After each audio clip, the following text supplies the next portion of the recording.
In today's video we are bringing some simple pork chops to a whole new level with the basic homemade recipe that comes along with some smashed potatoes, nice, crispy and golden just the way we like them. Are you first time on this channel? Hit the subscribe button and the notification bell because I have a new recipe coming every single Friday. Nice, simple and delicious. And now enjoy the video.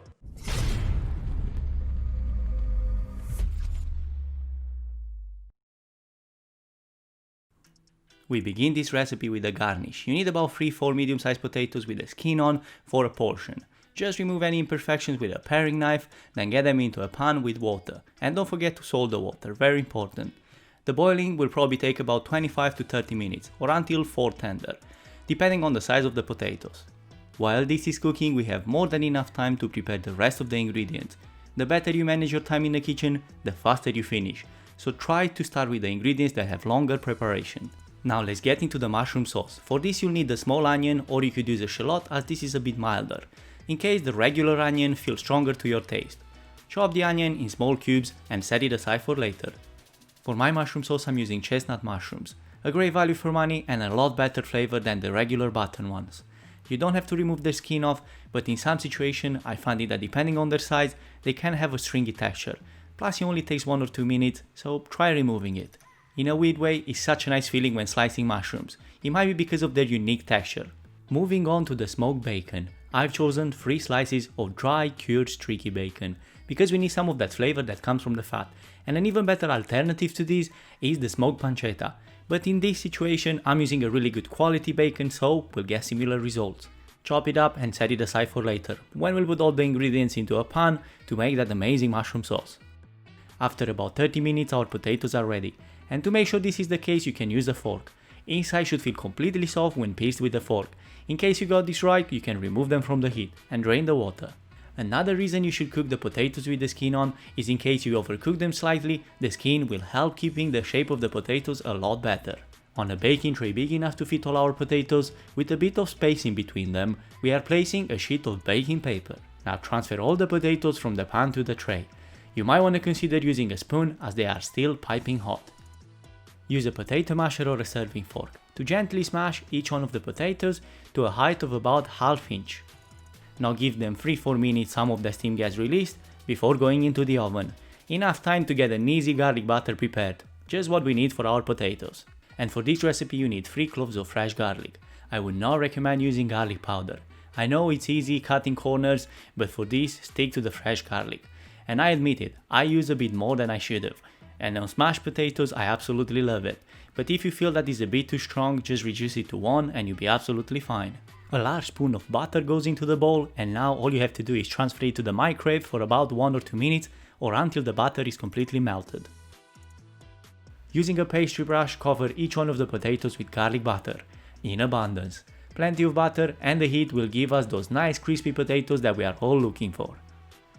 For seasoning go with salt, freshly grounded black pepper, and I feel like some fresh sprigs of thyme would work perfectly in this situation, so thyme it is. Tray goes in the oven at 180 degrees Celsius for about 25 minutes, or until golden and crispy. Here we've got 2 beautiful pork chops with a perfect amount of fat. The fat marble, and because we are cooking this on the bone, will ensure that the meat will get juicy and tender. Our seasoning, classic salt and pepper on both sides, and if you love any other seasoning, this is your time to shine and just go for it. Set the pan on medium-high heat and drizzle 2 tablespoons of veg oil. Once the oil is hot enough, place the pork chops away from you so you don't get splattered with that hot thing. It happened a couple of times to me and trust me, it's not nice at all. Cook the pork on each side for about 3 minutes, or until it gets to a nice caramelization. Using some kitchen tongs, you can also consider giving a bit of color to the fat surrounding the pork. You don't have to cook this all the way through, as the rest of the process will happen when we add this to the cream sauce. Remove the pork from the heat, and what we've got left in a pan is flavor, so don't get rid of it. It's one of the key elements for our sauce. The bacon we've prepared earlier goes straight in, and we are cooking this for about 3 minutes, or until it starts getting crispy. When you get to this point you can start adding the chopped onion, and this will take another 2-3 minutes of cooking. Onion and bacon, something that you cannot go wrong when making a sauce, but it gets even better when you get some mushrooms involved. Once again the mushrooms will get cooked for another couple of minutes, And to cut through some of that fattiness that comes from the bacon, we are adding 50 ml of dry white wine. Get a good quality one, and as always taste more than a bit, so you get a good sense of what's going on into your plate. Not that you love it on its own, of course you don't, you just taste it for no reason. After the alcohol is evaporated and the wine is reduced to a quarter, we can start adding some flavors. Get some sprigs of thyme and a bay leaf. Give you a good stir so everything is combining in great harmony. And now you can add 200 ml of double cream, also known as heavy cream, just in case you're not from Europe, so we know what we're talking about. Place the pork chops into the sauce. This will need about 15 minutes of cooking from when the sauce starts simmering. The pork juices we got left into the plate are flavor, so don't make the mistake of throwing that away. This will go straight into the sauce.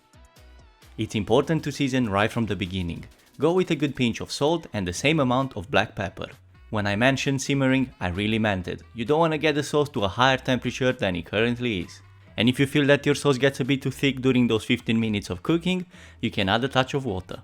Everything comes along nicely, and even our mashed potatoes are crispy and golden. Not that it comes as a surprise, but it's always a great feeling when the food ends up as expected. Let's start plating. Start with 3 or 4 potatoes in the bottom of the plate. Place them in a way that the pork can comfortably sit on top of them. Place the pork on top of the potatoes with the caramelized side up. That's also the reason I've not flipped the pork into the sauce for presentation, it just looks better. Now get a couple of spoons of sauce and only cover half of the pork, so each element is visible into the plate.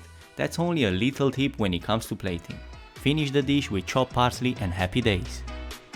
I really hope you enjoyed this content, and if you did, please give it a big thumbs up because this really helps me in this cooking journey, and I'll see you next Friday with a new simple recipe. You keep watching and I'll keep cooking.